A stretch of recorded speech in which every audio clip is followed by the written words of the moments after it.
The heart is the earliest functioning organ in human development, and its timeline has direct implications for both embryologic viability and later congenital pathology.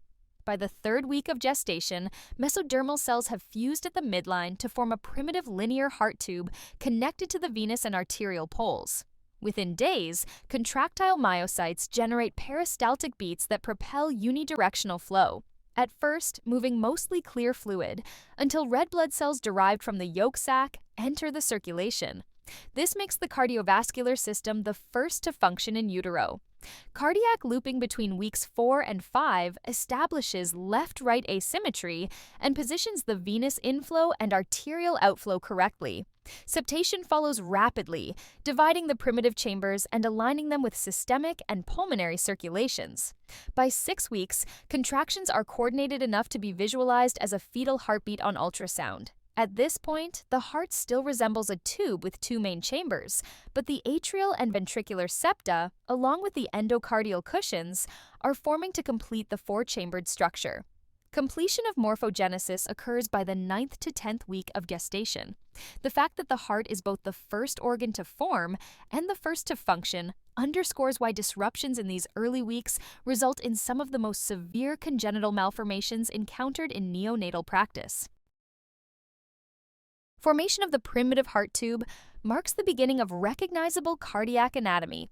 Around day 23 of gestation, the paired heart fields fuse at the midline to form a straight tube, which begins contracting almost immediately.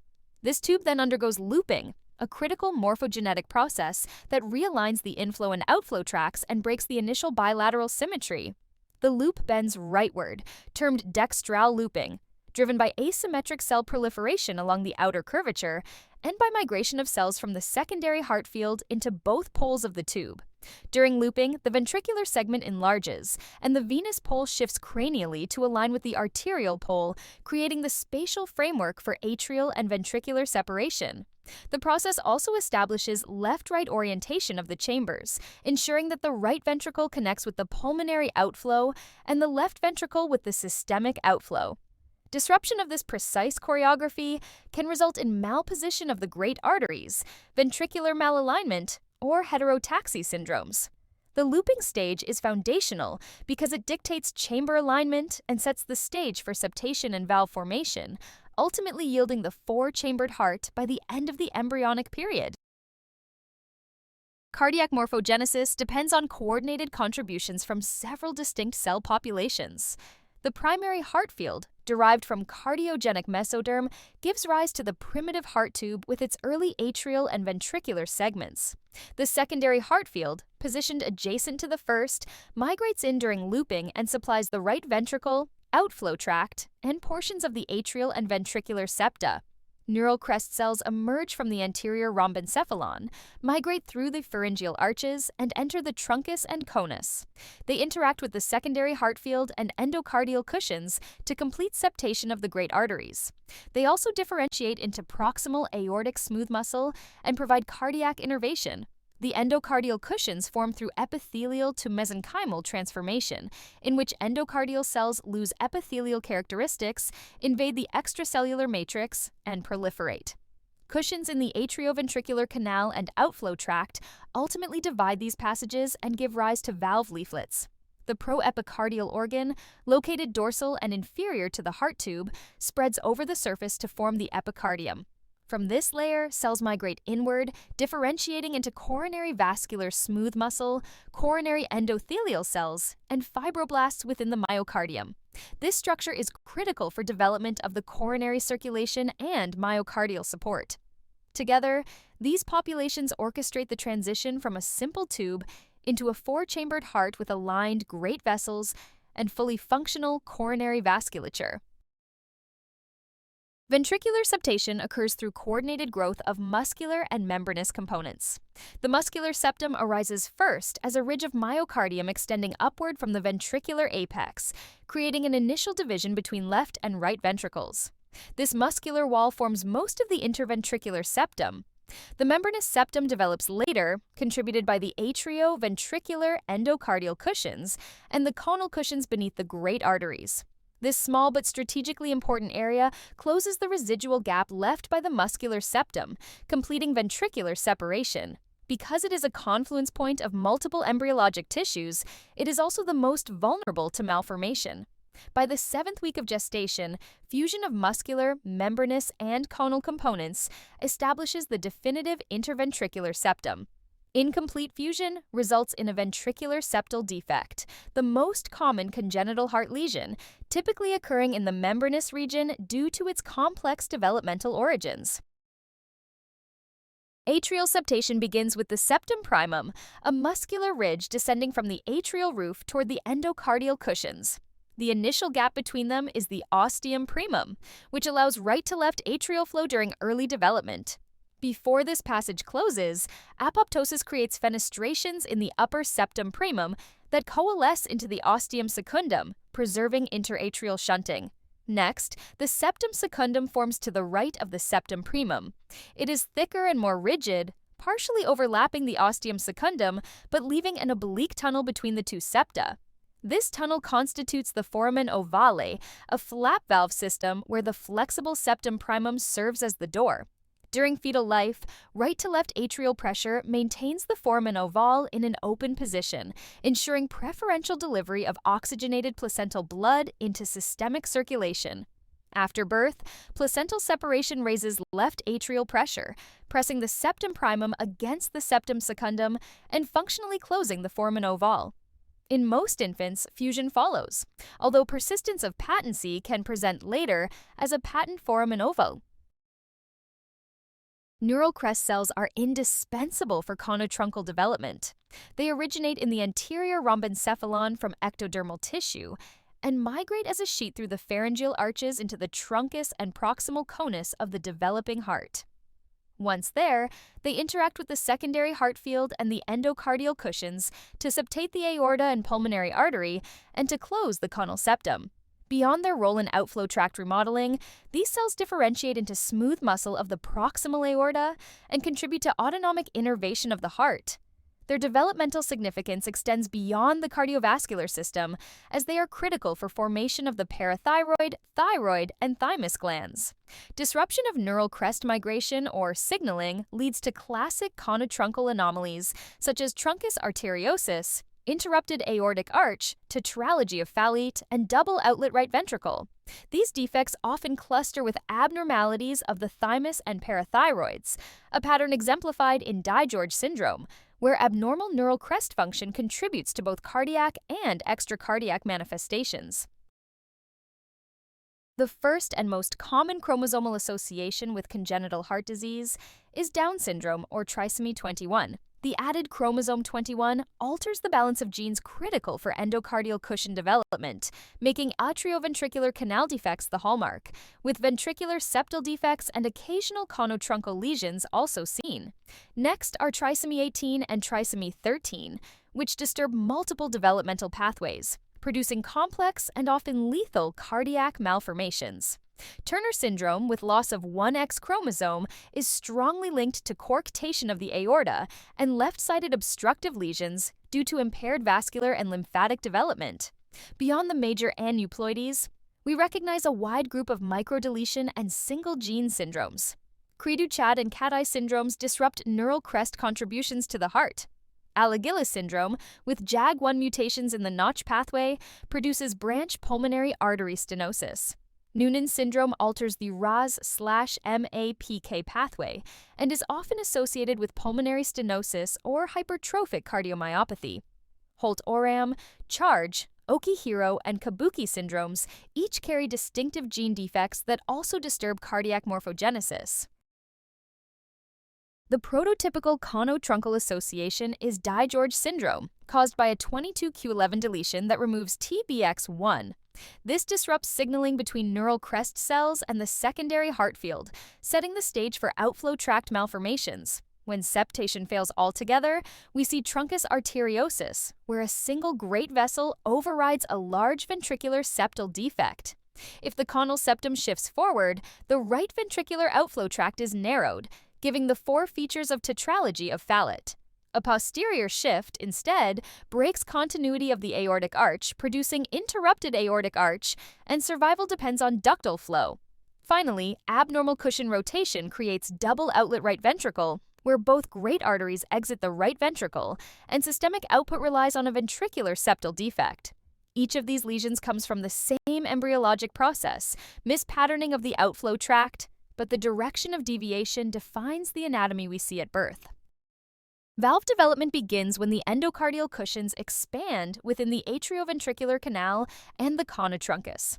Cells from the endocardium undergo epithelial to mesenchymal transformation, migrate into the cushions, and proliferate. In the atrioventricular canal, the superior and inferior cushions fuse in the midline, dividing the canal into left and right passages. From this process, the mitral valve arises on the left with 2 leaflets, and the tricuspid valve forms on the right with 3. In the outflow tract, the conotruncal cushions spiral and remodel, giving rise to the aortic and pulmonary semilunar valves. Both atrioventricular and semilunar valves then undergo thinning, elongation, and extracellular matrix remodeling, a process that continues into late gestation and even postnatally. This intricate sequence ensures the heart develops distinct inflow and outflow valves, aligned with the atrial and ventricular chambers, and capable of unidirectional blood flow. Defects in cushion formation or fusion underlie major congenital valve malformations such as atrioventricular canal defects or semilunar valve dysplasia. Development of the great vessels begins with septation of the common outflow tract. Within the truncus arteriosus, the conotruncal cushions fuse in a spiral fashion, creating a 180-degree rotation. At the level of the atrioventricular valves, the pulmonary artery lies anterior to the aorta. As the spiral extends, the 2 vessels rotate into a left-right orientation, and by the time the aorta arches to the left, the transverse arch passes anterior to the pulmonary artery, completing the full twist.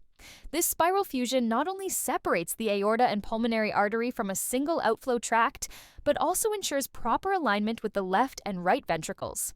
If this rotation is incomplete or fails to occur, the result is transposition of the great arteries, in which the aortic valve is positioned anterior to the pulmonary valve.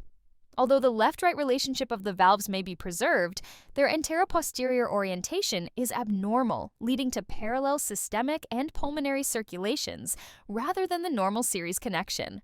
This embryologic choreography highlights why transposition arises specifically from errors in the spiral septation process rather than from failure of septation itself. Coronary vessel development is complex, drawing from several embryonic sources. The proepicardial organ spreads across the myocardial surface to form the epicardium.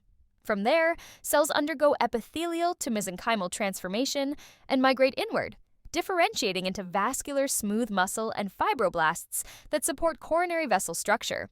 The endocardium also contributes, with endothelial cells sprouting into the myocardium under the influence of vascular endothelial growth factor signaling. The sinus venosus provides an additional population of endothelial cells that migrate into the subepicardial space, expanding into the developing coronary plexus. Once trabeculation thickens the ventricles, diffusion is no longer sufficient, and the coronary plexus connects to the aortic root just above the aortic valve. Neural crest-derived signals and epicardial guidance play essential roles in this connection. When this process fails, anomalous origins occur. The most clinically important is anomalous left coronary artery from the pulmonary artery, ALCAPA, where the left coronary arises from the pulmonary trunk instead of the aorta. This anomaly is tolerated in fetal life, but leads to severe myocardial ischemia after birth.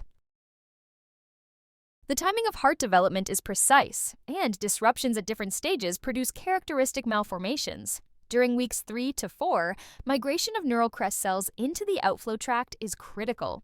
If migration fails, conotruncal anomalies such as truncus arteriosus, tetralogy of phalate, and interrupted aortic arch result. By weeks 4 to 5, the endocardial cushions are forming in the atrioventricular canal. These swellings separate the left and right inflow tracts and later give rise to valve structures. Malformation or failure of fusion here produces atrioventricular septal defects and atrioventricular valve anomalies. In weeks 5 to 6, the truncal cushions spiral to divide the single outflow into aorta and pulmonary artery. Errors in this step lead to major outflow tract defects, such as transposition of the great arteries or persistent truncus arteriosus. Finally, by weeks 6 to 7, ventricular septation is completed. The muscular ridge from the apex meets the membranous septum derived from the cushions. Failure of this junction leaves a ventricular septal defect, the most common congenital heart malformation. Fetal circulation relies on 3 shunts that preserve oxygen delivery while bypassing underdeveloped organs. The foramen ovale provides right-to-left flow at the atrial level. Blood entering the right atrium from the inferior vena cava is preferentially directed across the septum into the left atrium, allowing highly oxygenated placental blood to reach the left ventricle and systemic circulation. The ductus arteriosus, formed from the distal 6th aortic arch, connects the pulmonary artery to the descending aorta. With high pulmonary vascular resistance in utero, most right ventricular output crosses this channel into the systemic circulation, bypassing the fetal lungs. The ductus venosus develops within the liver, linking the umbilical vein directly to the inferior vena cava. This shunt allows oxygen-rich blood from the placenta to bypass hepatic circulation and flow toward the heart.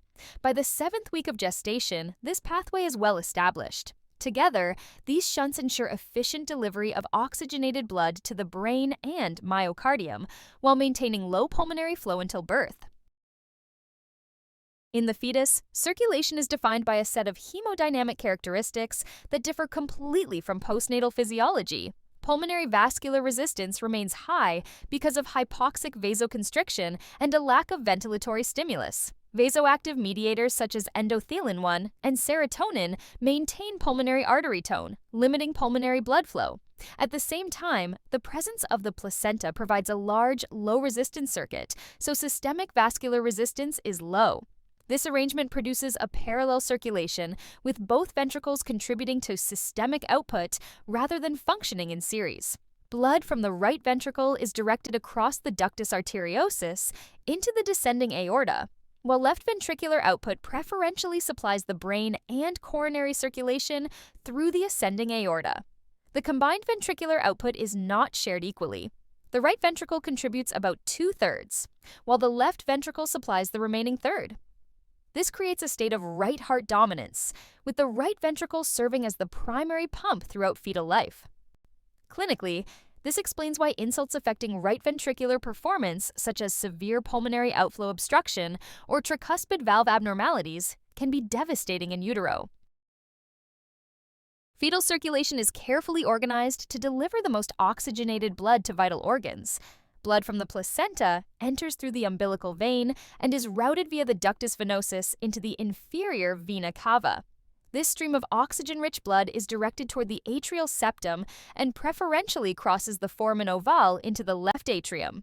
From there, it passes into the left ventricle and is ejected into the ascending aorta, supplying the brain and myocardium with the best oxygen content. Venous return from the upper body through the superior vena cava is lower in oxygen saturation. This blood is directed into the right ventricle and then pumped into the pulmonary artery, where most is shunted across the ductus arteriosus into the descending aorta. This ensures that less oxygenated blood is distributed to the lower body and placenta for reoxygenation. The coronary sinus, formed from the left common cardinal vein, delivers the most desaturated blood from the myocardium directly into the right atrium. This streaming pattern creates a hierarchy, with the best oxygenated blood reaching the heart and brain, while mixed or desaturated blood is routed to less metabolically demanding tissues and back to the placenta. At the moment of birth, lung expansion triggers the single most dramatic circulatory change in human physiology. With the first breath, alveolar inflation and oxygen exposure produce a greater than 10-fold fall in pulmonary vascular resistance, transforming the pulmonary circuit from a high resistance to a low resistance system. This sudden drop redirects blood flow into the pulmonary arteries, creating an 8 to 10-fold increase in pulmonary blood flow compared with fetal life. The surge in pulmonary venous return elevates left atrial volume and pressure. As a result, left atrial pressure exceeds right atrial pressure, which functionally closes the foramen ovale by pressing the septum primum against the septum secundum. This physiologic closure usually occurs within the first 1 to 2 hours of life, although permanent anatomic fusion takes longer. These immediate postnatal shifts separate pulmonary and systemic circulations, ensuring that oxygen exchange now takes place in the lungs rather than across the placenta. When we describe closure of fetal shunts, it's important to distinguish functional closure from anatomical closure. Functional closure happens rapidly after birth, usually within minutes to hours, as pressure, flow, or oxygen changes trigger constriction or flap sealing. It can be reversed in settings like hypoxia, acidosis, or extreme prematurity. Anatomical closure, on the other hand, requires weeks of tissue remodeling. Fibrosis, intimal proliferation, and endothelial fusion make these shunts permanently sealed. This distinction explains why a ductus can reopen in a critically ill neonate, but once remodeling occurs, reversal is no longer possible. Cord clamping removes the low-resistance placental circulation, producing an immediate increase in systemic vascular resistance. The left ventricle now carries the full systemic load, which raises afterload and increases its workload. This stress is critical for left ventricular growth and remodeling, but it can reveal dysfunction in infants with myocardial compromise. At the same time, the lungs expand and pulmonary arterioles dilate, causing an immediate fall in pulmonary vascular resistance. The combination of rising systemic resistance and falling pulmonary resistance redirects blood flow into the lungs and establishes normal postnatal circulation. The ductus venosus closes functionally once umbilical venous return stops, directing blood through the portal system instead of bypassing the liver. Together with closure of the ductus arteriosus and foramen ovale, these changes transform circulation from a parallel fetal pattern to a series arrangement where systemic and pulmonary circuits function independently. The foramen ovale closes functionally within the first hours of life. Once the lungs expand, pulmonary venous return raises left atrial pressure. At the same time, placental removal reduces right atrial inflow. This pressure reversal pushes the septum primum against the septum secundum, sealing the opening. Anatomical closure, however, takes weeks to months as the two septa fuse. A patent foramen ovale remains in up to 1/3 of adults and can serve as a conduit for paradoxical emboli or right-to-left shunting if right atrial pressures rise. The ductus arteriosus closes in 2 phases. Functional closure occurs first, usually within 24 to 48 hours in term infants. Rising oxygen tension, falling prostaglandin E2 levels, and increased systemic resistance all promote smooth muscle constriction of the ductal wall. This stops most flow across the channel. Anatomical closure takes longer, typically 2 to 3 weeks. During this stage, fibrosis, intimal thickening, and endothelial remodeling permanently seal the lumen. Once complete, the ductus is no longer a patent vessel, but becomes the ligamentum arteriosum. In preterm infants, closure is often delayed. The ductus may remain patent for weeks to months because the muscle wall is immature and prostaglandin clearance is less efficient. Persistent patency not only allows left-to-right shunting, but can also create long-term complications if uncorrected. This timeline highlights why term infants usually achieve closure without intervention, while premature infants often require medical or surgical therapy to achieve the same outcome. Closure of the ductus arteriosus is tightly linked to oxygen-sensing mechanisms in the ductal wall. The smooth muscle of the ductus is uniquely sensitive to changes in oxygen tension. After birth, the rise in arterial oxygen stimulates mitochondria to generate reactive oxygen species, particularly hydrogen peroxide. This signal inhibits potassium channels, leading to smooth muscle depolarization. Depolarization opens L-type calcium channels, allowing calcium influx and contraction. At the same time, oxygen exposure activates Rho kinase pathways, which increase calcium sensitivity of the contractile apparatus, amplifying the constriction. Endothelial cells contribute by releasing endothelin-1, a potent vasoconstrictor that further tightens ductal smooth muscle. These processes are reinforced by a fall in circulating prostaglandin E2 levels after placental separation, removing the major relaxant influence on ductal tone. the combined effect is rapid, sustained contraction of the ductus arteriosus, initiating functional closure. Ductal closure after birth is strongly tied to prostaglandin E2 signaling. With loss of the placenta, prostaglandin production drops. At the same time, pulmonary blood flow increases, and the lungs metabolize circulating prostaglandins more efficiently. Together, these factors produce a marked fall in PGE2 levels. The ductal wall also changes. EP4 receptors, which mediate vasodilation through cyclic AMP, decrease in density after birth. With fewer receptors and lower ligand availability, smooth muscle cells lose their relaxation signal. This favors active constriction of the ductus. Pathway studies show that EP4 signaling normally inhibits elastogenesis and promotes focal adhesion and smooth muscle migration. Once this input is withdrawn, the balance shifts toward intimal thickening and extracellular matrix remodeling, setting the stage for permanent closure. Finally, the hemodynamics reinforce the process. As systemic vascular resistance rises, right-to-left flow across the ductus falls. Reduced flow removes a key stimulus for patency, further encouraging constriction. Together, lower prostaglandin production, decreased receptor signaling, and higher systemic resistance drive both the functional constriction and the structural remodeling that closes the ductus arteriosus. In preterm infants, the ductus arteriosus often remains open because the contractile machinery and signaling pathways are immature. The smooth muscle contains fetal myosin isoforms that generate weaker contractile force compared to the mature isoforms seen at term. Expression and activity of Rho kinase, which normally enhances calcium sensitivity in smooth muscle, are also reduced, limiting the ability of the ductus to constrict effectively. Circulating prostaglandin E2 levels are higher in preterm infants, and clearance of prostaglandins by the immature lung is reduced, further promoting ductal patency. Compounding this, EP4 receptors remain abundant and show enhanced coupling with adenal cyclists, exaggerating cyclic AMP-mediated vasodilation. Finally, preterm ductal smooth muscle is less responsive to oxygen-induced constriction, reflecting incomplete maturation of the oxygen-sensing pathways and limited glucocorticoid priming before birth.